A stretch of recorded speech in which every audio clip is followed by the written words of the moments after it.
Muuqaalka waxaynu kaga hadlaynaa Physics Grade 11 Unit 3 Physics-ka fasalka 11aad cutubka 3aad cutubkana magaciisa loo yaqaano Motion in 1 and 2 Dimensions socodka markaasi hal iyo labada aadin leh qaybta koowaad ee muuqaalka waxaynu kaga hadlaynaa markaasi Introduction ama hordhac Motion is one of the significant topics in physics socodku waxa uu yahay mid ka mid ah mawduucyada ugu ahmiyadda badan physics-ka Everything in the universe moves wax walba markaasi adduunkan yaalay waxa uu sameeyaa dhaqaaq you might see several things in motion waxaa laga yaabaa inaad aragto markaasi dhowr shay oo sameynaya socod sida markaasi a car on a road gaari markaasi jid socda children playing on a playground ciyaal markaasi ama caruur ku ciyaaraysa garoon ciyaareed an aeroplane flying in the sky diyaarad markaasi duulaysa hawada ama cirka even an ant crawling on the ground iyo sidoo kale ant china midkaasoo crawling dul gurguuranaya on the ground dhulka an object walaxdana it's said to be waxaa la odhanayaa in motion waxay ku jirtaa markaasi socod ee body walaxda ama an object walaxda it's said to be waxaa la odhanayaa in motion socod bay ku jirtaa if it is position haddii booskeegu changes uu isbedelo with the time marka waqtigu isbedelo the concept of motion fikradda markaasi socodku is relative waxay tahay markaasi isku eegid a body that may be in motion relative to one reference system a body walaxda that may be waxay noqonaysaa in motion mid ku jirto socod relative to marka loo eego a reference system habdhis markaasi loo yaqaano habdhiska tixraac may be sidoo kale waxay noqonaysaa at rest mid ku sugan markaasi nagaansho ama taagnaansho relative to marka loo eego another system kale ama tixraac kale for example tusaale if you are sitting haddii aad fadhida markaasi in a room qol you are at rest waxaad ku sugan tahay markaasi nagaasho with respect to marka loo eego the earth dhulka but laakiin actual sida caadiga ah you are in motion with respect to sun waxaa tahay markaasi mid socod ku sugan marka loo eego markaasi sun qoraxda waayo dhammaan meerayaashu marka aan joogno qoraxda waxay sameeyaan markaasi motion waa socod ay ku wareegayaan markaasi qoraxda saas daraadeed wax meera ah ama shay oo meel iska taagan ma jiro marka loo eegayo qoraxda dhammaan shayadoo dhan waxay sameeyaan motion socod in this unit we will learn about motion in one dimension relative to any fixed reference frame cutubkan markaasi waxaan ku baran doonaa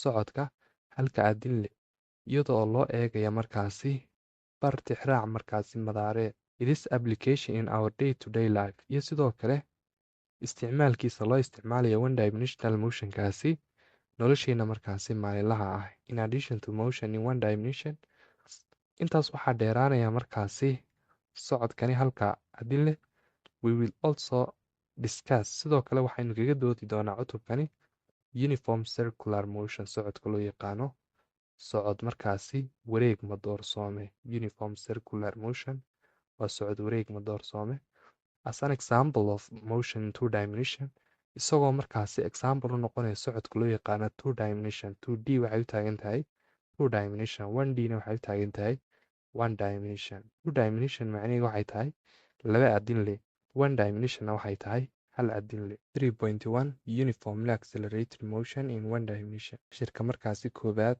ee cutubka saddexaad waxa uu yahay markaasi socod karaarka madoorsoome ee halka aadin leh acceleration karaar an object is said to accelerate when its velocity changes in magnitude in direction or both in magnitude and direction an object walaxda is said to be waxaa la odhanayaa accelerate waxay tahay markaasi mid karaaraysa when its velocity marka markaasi kaynaanka walaxdaasi ku socotahay changes uu isbedela markaasi in a magnitude lixaad ahaan iyo sidoo kale in a direction jiho ahaanba or amaba both in magnitude and direction marka walaxda uu isbedelo lixaadkeyga iyo jihadeeda labada waa maxay haddaba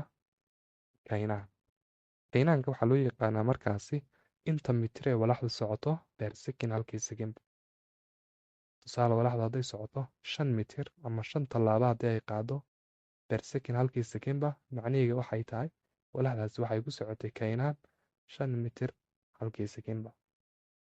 Acceleration karaar. Acceleration karaarku is a vector quantity waxa uu yahay markaasi xaddiga loo yaqaano vector quantity xaddi markaasi leeg.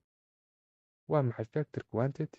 Vector quantity waxaa loo yaqaanaa xaddiga leh laxaadkii sidoo kale jihada labadaba magnitude and direction. Acceleration is defined as the rate of change of velocity or changes in velocity per unit time. Accelerationka waxaan ku qeexi karnaa markaasi laba. The rate of change of velocity xaddiga markaasi isbedelka keenaanka, ama waxaan soo kale odhan karnaa change in velocity per unit time, isbedelka keenaanka per unit time halbeegii markaasi waqtiba.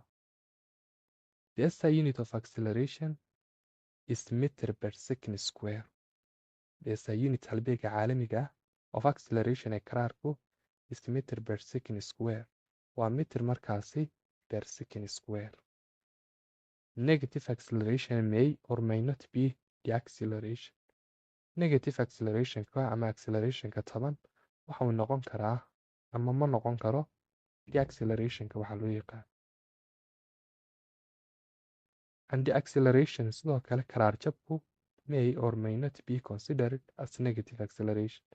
Waxaa laga yaabaa in loo tixgeliyo amaba inaan loo tixgelinin negative accelerationka markaasi negative-ka ama taban. saas daraaddeed the acceleration waxay tahay karaar jab. If the velocity and acceleration have the same sign, haddii velocity-ga iyo accelerationka ay yeeshaan calaamad isku mid ah, whether positive or negative, calaamadahaasi ama ha noqdaan kuwo wada positive ah, kuwo wada togan, ama negative kuwo wada taban. It is speeding up waxa uu yahay mid xawaarihiisu markaasi u kordhayo. If the velocity and acceleration have different signs, then the object is slowing down. Haddii markaasi keenaanka iyo karaarku ay yeeshaan different signs, calaamado markaasi kala duwan, the object is walaxdu waxay tahay slowing down, mid markaasi aayar socota. Average acceleration karaar celceliska. The average acceleration of a particle is the ratio of change in velocity to the time interval. Average accelerationka waxaa loo yaqaano karaar celceliska. Karaar celceliskaasoo ay leedahay of a particle walax is the ratio waxa uu noqonayaa markaasi saamiga ama isku qaybinta change in velocity isbedelka markaasi keenaanka to the time interval iyo sidoo kale isbedelka waqtiga.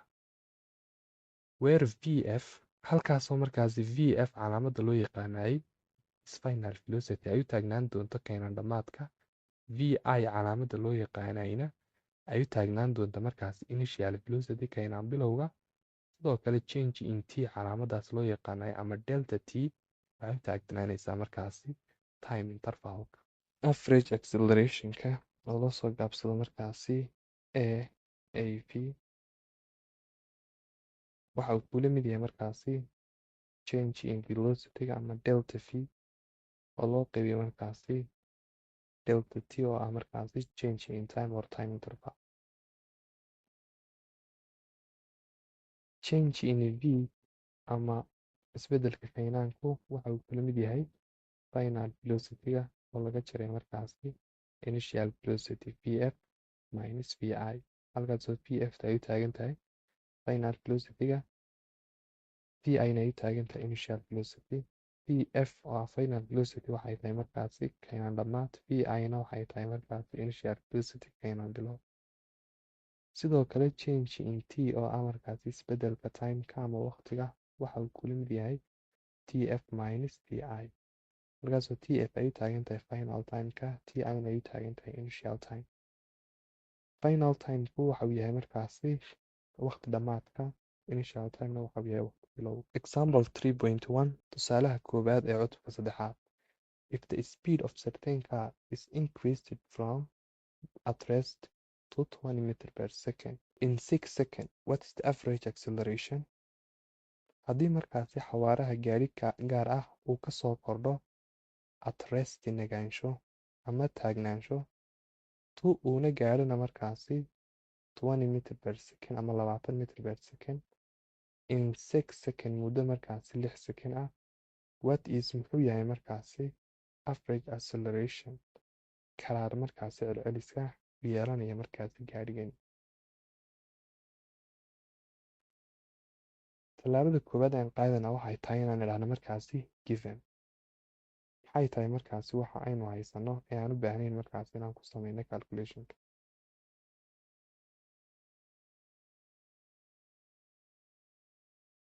Waxa koowaad aan haysanaa waxa uu yahay initial velocity-ga ama kaynaan bilowgu waxa uu yahay 0 meter per second eber meter per second maadaama walaxdu ay ku sugnayd markaasi at rest ama negaansho. Sidoo kale final velocity-ga ama vf waxa uu kula mid yahay 20 meter per second. tf oo ah markaasi final time waxa uu kula mid yahay markaasi 6 second. sidoo kale initial time-ka maadaama walaxdu ay socodkeeda ka bilowday taagnaansho waxa uu noqonayaa 0 second ama eber second. Required marka maxaa loo baahan yahay inaan soo helno average velocity-ga AAV oo ah markaasi karaar celceliska.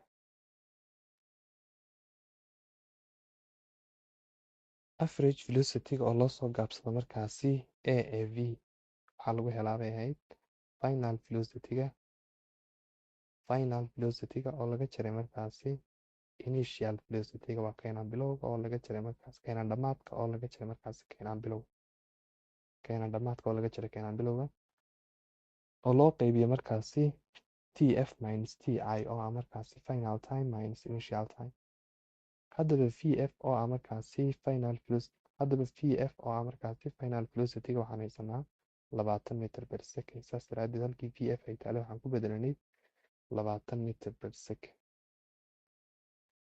haddaba vf oo u taagan markaasi final velocity-ga booskiisa waxaan ku bedelaynaa qiimihii aan haysanay oo ahaa markaasi 20 meter per second minus initial velocity-ga oo ah markaasi kaynaan bilowga waxaan booskiisa ku bedelaynaa markaasi 0 meter per second. sidoo kale tf oo ah markaasi final time-ka waxaan booskiisa ku bedelaynaa 6 second.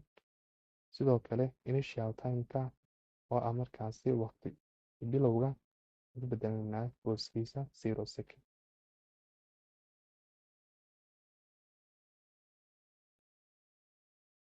waxaan kala jaraynaa markaasi 20 iyo eber 20 oo laga jaray markaasi 0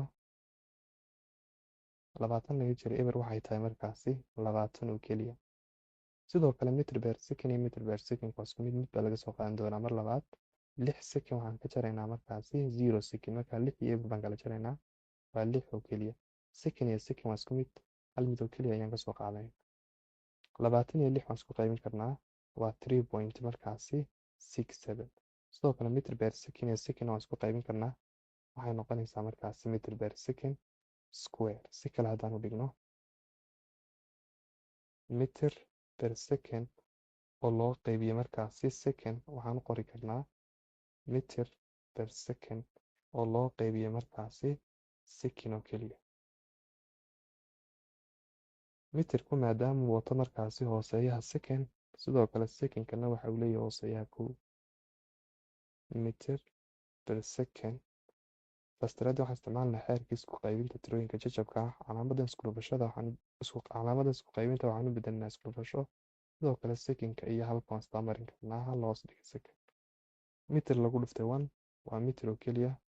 second lagu dhuftay secondna waa second square. saas daraadeed meter per second waxay tahay oo loo sii qaybiyay second kale meter per second square.